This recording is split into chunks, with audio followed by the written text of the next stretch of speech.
In 2026, when we imagine the future, we think of Silicon Valley, a place where engineers create technologies that change the world. But 150 years ago, the world's most advanced technology hub was not in California. It wasn't filled with software engineers, AI labs, or billion-dollar startups. It was a cold industrial region in northern England, where factories burned through the night and engineers built machines that connected continents. This was Tyneside. And for a brief moment in history, the banks of the River Tyne were where the future was being invented. During the Victorian era, Britain was the center of the Industrial Revolution. Factories were transforming cities, railways were spreading across nations, and machines were replacing centuries-old ways of working. But one region became the engine behind this transformation: Tyneside. The reason was simple.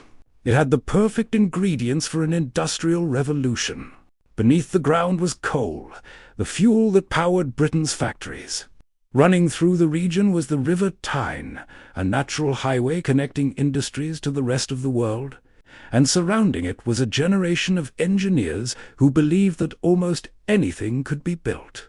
While Silicon Valley had startups competing to create the next big technology, Victorian Tyneside had workshops and engineering firms competing to build the machines of the future.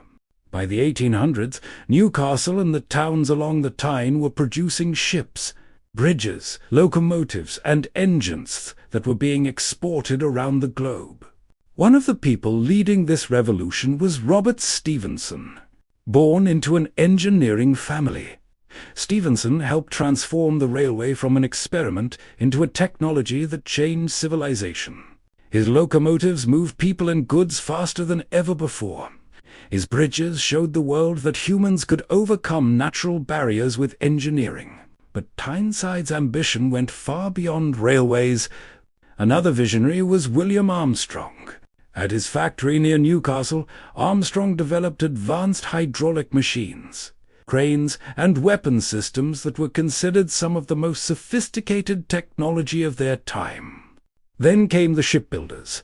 Along the River Tyne, thousands of skilled workers built vessels that traveled across oceans. These ships carried trade, connected continents, and strengthened Britain's global influence. A design created in a Tyneside shipyard could affect events happening thousands of miles away.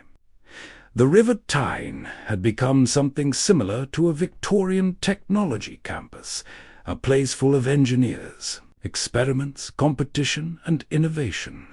The similarities between Tyneside and Silicon Valley are surprisingly close.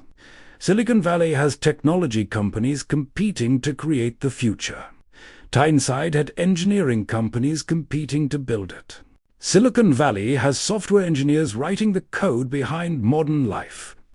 Tyneside had mechanical engineers creating the machines that powered the world. Silicon Valley builds smartphones and artificial intelligence. Tyneside built locomotives, bridges, ships, and engines. That the difference was not ambition. The difference was the technology of their time. Both places shared the same belief. The future belonged to those who could imagine it. But history has a cruel pattern. The places that create the future are not always the places that keep it. As the 20th century arrived, global manufacturing changed. New industries emerged. Competition increased. And the factories that once dominated the world began to decline. The same region that once built ships for nations watched many of its industrial giants disappear. Tyneside went from being a symbol of progress to becoming a forgotten chapter of industrial history. Today, when we talk about innovation, we look towards Silicon Valley. But before computers, there were engines. Before tech founders, there were Victorian engineers. And before the world looked to California for the future, it looked to the River Tyne. Because for one extraordinary moment in history, Tyneside was the Silicon Valley of the Victorian era. This is Epoch theory, exploring the forgotten moments that changed our world.